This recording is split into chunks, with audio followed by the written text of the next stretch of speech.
I don't got any suits with me. Welcome, everybody. We're on the late night show. We have a special guest all the way from the Chi-Town. We're appreciative for A. Will, Alec Willis, to join the late night show. Welcome, A. Will. I'm happy to be here. Excited to be back on the potty. You know what they say, when there's a will, there's a way. All right, and the potty. Can you get out my face? I'm on the potty. I never heard the A. Will spinoff for that phrase. It's usually where there's a Willis, there's a way. But I actually like the A. Will. Oh. That makes more sense. Oh, I okay. like When there's a Willis. Deep dish pizza. Do you put that over the New York City pizza? Tell us a little bit of your experience about pizza. I've never been to Chicago myself, but a lot of pizza talk. Yeah, so I'm gonna get a lot of hate. This is my third year out here. Oh, And what? hold up. I haven't even tried deep dish pizza. People make that same face. I really haven't had a desire. From the reviews I've gotten, obviously I'm biased to New York pizza, so I feel like I'd be going against my own by trying it. But You're on the keto diet, right? yeah, I'm on Yeah, keto okay, diet. that's why. Like I said, this is my third year being out here, fortunately, working for our Priority Sports Agency. So every spring to early summer, they do what they call their pre-draft process or their pre-draft program. And essentially from April to May, what it is all the guys they represent who are either going in the draft or testing the draft before they go back to school. From April to May, we have them in the gym, just prepping for that process, getting ready for the combine and what we call our pro day, which is a workout that the agency hosts in front of all the teams. And then from May to June, it's still obviously considered pre-draft, but it's no longer combine prep. It's getting these guys ready for their individual team workouts or small group team workouts that they might have to fly out to be. So it changes a little bit. The routine, the structure changes a bit. And it's also a cool time of the year because that's when a lot of the veterans who aren't playing still in the postseason come back and get some workouts in as well. Now, when you're doing those workouts with the NBA team showing, what type of drills do you put them through? Is it a lot of competitive type of drills, or is it a mix of skill work and competition? So it's a little unique of a situation. So this whole process is about showcasing everything they can do. Mm-hmm. Right? It's not a time where we're working on weaknesses. It's not a time where we're trying to be in their head correcting things. So everything is about their strengths.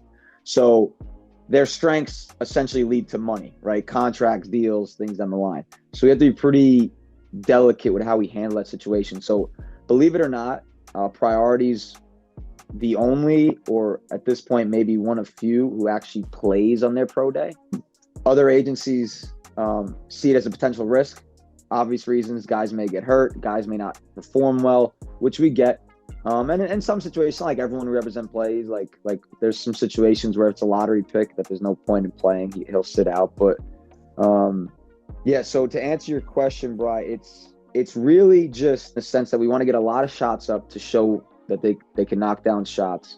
We want to put them in a competitive environment where they show that they're working hard against their peers and competing. And at the same time, we want them to feel good because there's a lot of pressure on this. And it's after a whole week of the combine. So to give you guys some background, the schedule for the combine is all over the place. So if you're in the combine, which 3 of our guys are, you essentially are in interviews from morning to night with these NBA teams. And then in between, you're trying to get your shots up with us. So we're trying to coordinate workouts so you can still stay fresh. And then you got the testing, right? The verticals, the side, mid, side drills, all the star drills, all these things. And then you got more interviews, and then it's back and forth. And then finally you get to the pro day. And as high stakes as it is, we also want to create like just this fun, outgoing environment. Yeah, no, I like that because I'm just thinking from a scout's point of view.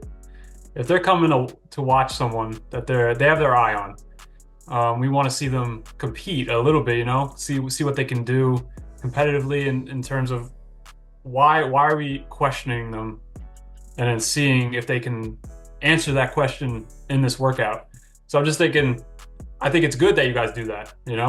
I think it puts you guys ahead of other agencies that are just putting them through regular shooting drills, which we know as trainers, it just doesn't always relate to the real game. Always curious, what types of questions do the NBA teams ask these guys? the last 2 years have been pretty run-of-the-mill questions. Nothing really outlandish. The way the world is now, they pretty much know everything about you before you even go in there. They really just want to see how you handle these conversations.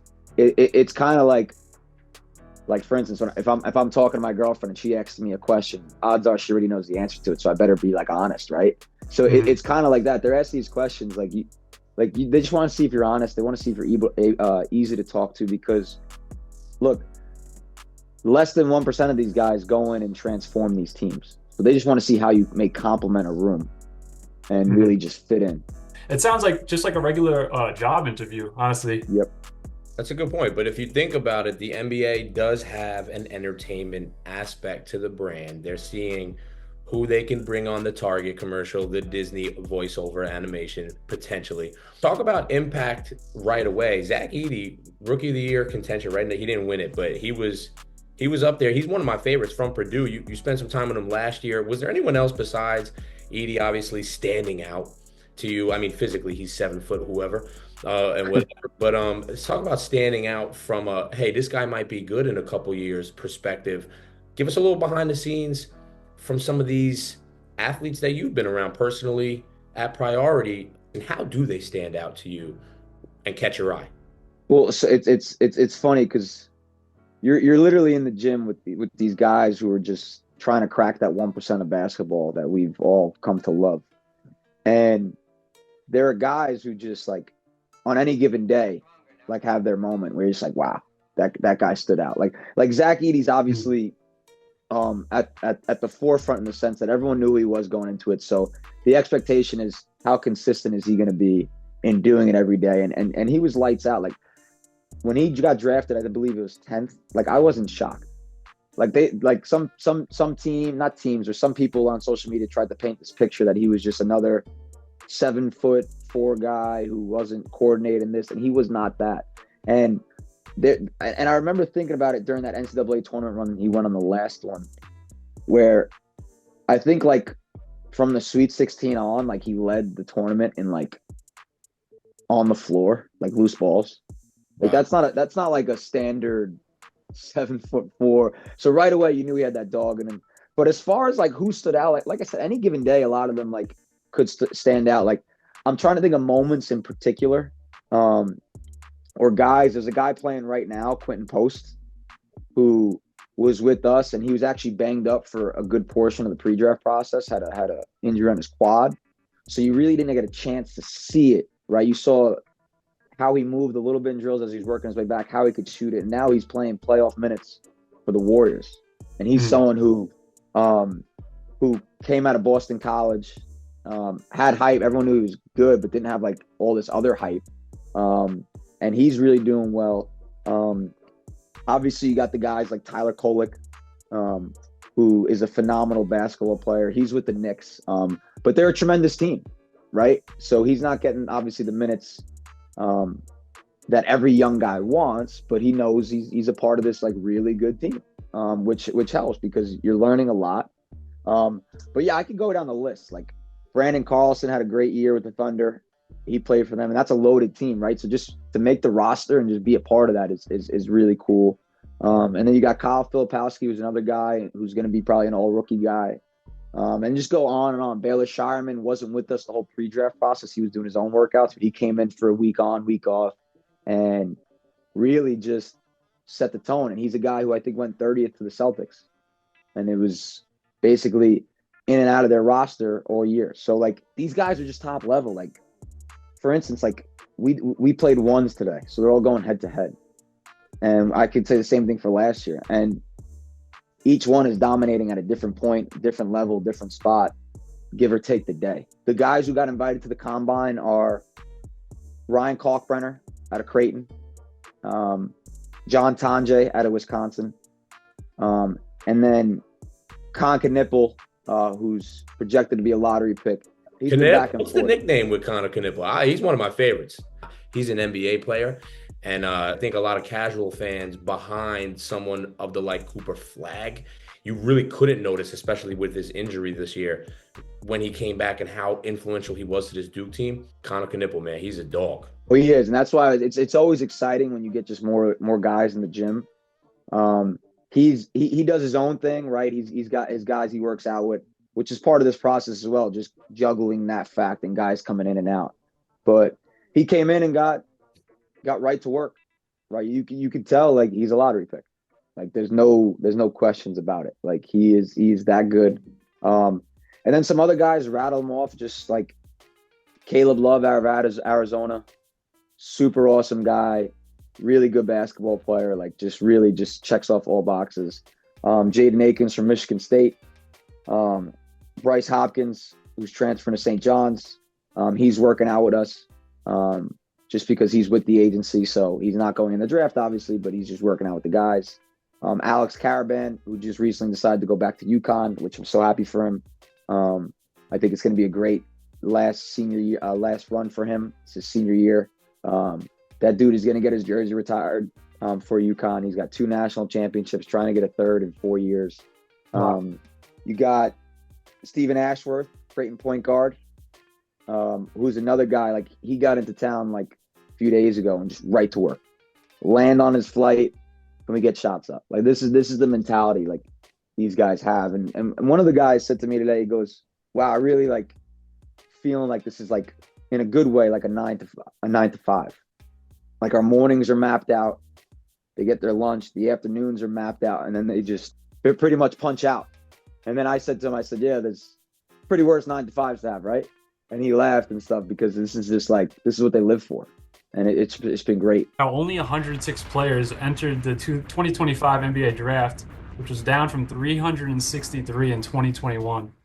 And has that affected you guys at all? Or internally, I'm sure it affected the agency, right? It's a lot more to juggle with the transfer portal, and like now that there's money involved, now you're dedicating representation time to the college athletes as opposed to just waiting until they're finished with college. So yeah. From the agency perspective, I'm sure they're getting really bogged down with it.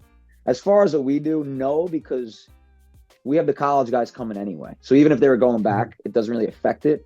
You're probably going to see more of these pre-drafts get bigger because you're committing on guys sooner as an agency, right? Because NIL's involved, other agencies are getting involved. You kind of want to just try and get ahead of the game. Right. Now, that's a good and bad thing in the sense that like it's not bad, but it's a lot more on the agency to try and put together such like a really good pre-draft because you have more guys. So how do you give that priority, right? The name of the agency to each guy, which they do, dude. It's really unbelievable how they navigate that to really give everyone their individual attention, their shots, their reps, their work, but then also bring them together where it feels like you're on a team. Probably be the best team in the country with all these guys we have, but like it's pretty cool how it works. Has Priority created like a NIL section of their company where they just working with college players now? Yeah. At first, no major agency knew what was happening, and then it was kind of like, well, we need to give these kids some representation that we're going to be working with because we don't want anyone taking advantage of them. 2, we want to make sure they can get as much as possible. Right, we want to negotiate on their behalf, right? And there's a lot crazy. They're talking about making these college athletes employees, and I know we've seen Kentucky already made their sports organization LLC. The whole entire athletic department is an LLC now, so it's pretty crazy what's happening. Yeah, there's going to be some weird tax things going on there, I think. Yeah. But leave that to the lawyer. Yeah. Where the party at? Where the party at? Where the party at? You know I can't forget to wash my hands. So tell us how the day actually goes for you. We got a little behind the scenes for the players. Obviously, they come in, they get their work, they eat a little lunch, they come back and they play, if I got that right. How does your day look? What's your role on the court? How physical is it? Yeah, I mean, my favorite part is just the general interactions, just being with the guys all day. It's just natural conversations. But pretty much, I'm coming off like a sprained wrist on first week. Got banged up a little bit. We got some other interns out here who have a really good background in basketball. Essentially, my day is first thing in the morning, try to be one of the first guys to get to the gym, set everything we need up from I guess you could say an ops standpoint. right? The warm-up cones, things like that. With the other guys helping out, get the water stuff, everything these guys need from foam rolls, everything like that. And then running some drills, running some stations, kind of coordinating it like you would like an assistant and a head coach type of thing. The guys will do their lifts, and then it's lunch. So while the guys are lifting, I'm either finishing up with the other group. Everyone's pretty much getting an hour or so to eat. And then we go to a different gym. We have afternoon small group individualized workouts. It's been cool for me because I'm getting those vocal reps, right? I've been fortunate enough to get a lot of those opportunities, but you don't get as many as you would if you were a head coach, right? So you constantly need to be working. That's why a lot of my message to a lot of young assistants is be a head coach somewhere just so you have that voice. If that's what you want, right? If you just want to be an assistant, that's fine. But you need that voice, when you don't use it, has some rust on it that you got to shake off. And it's funny because shit, I don't have no time to shake it off because these are NBA caliber guys. So I have to we're always thinking about what we want. We're trying to be calculated so there's no wasted minute. And these guys work their ass off, dude. It's a lot of basketball. And I know it's their job and I know they get paid a lot of money to do that, but it's a lot. And I'm grateful to be a part of it. This is the RBC Late Night Show. We have Coach Alec Willis here, and we appreciate his time. We also have B-Boca, B-Unit. Alec, these behind-the-scenes type workouts where, the NBA teams aren't there, they're not watching. Are they individualized or are they group? Or is it both? So the mornings are mostly group, right? Just it's a time efficiency thing. But built into them is these small-sided aspects of them where you'll get two guys on one court working on things, repping things out. I would say 70% feel things where you're connecting your mind, your feet, and just either trying some things out, working on some footwork, or just fine-tuning some things. Yeah. How much of that time is really spent towards working on their weaknesses, or is it more so really developing their strengths? Like you said, these teams they're scouting these players because they know their strength, and that's someone that they can use on their team. So are they working on their weaknesses with you guys, or is it just mainly those strengths? So it honestly really depends. This is not a time to really have them get in their heads. Right. The agency, Kyle and Torian and all the other people who work for the agency have to make sure that they're aware of what teams are saying about them and what they can and can't do.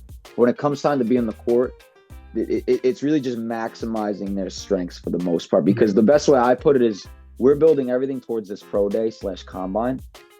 And essentially we're just studying for that test. We're not studying for the whole game right now because we just need them to ace that test.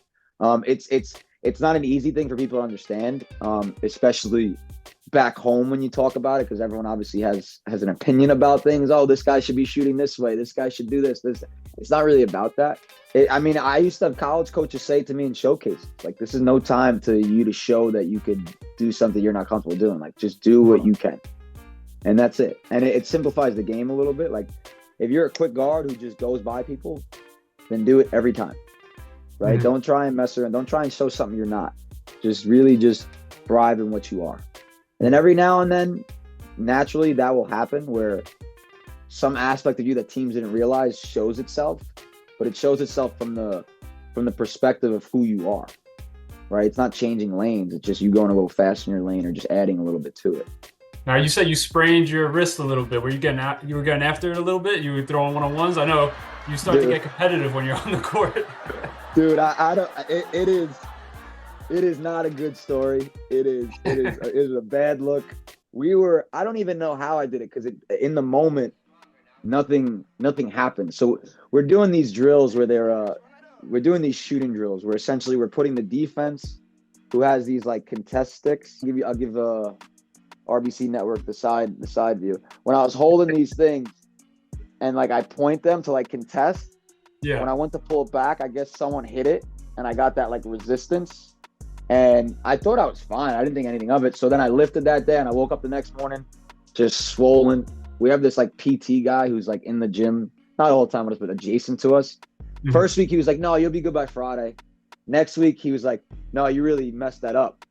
And I was but it's feeling pretty good. I had a brace on pretty much the last 2 weeks. but I wasn't getting after it. No, it's not a good story at all.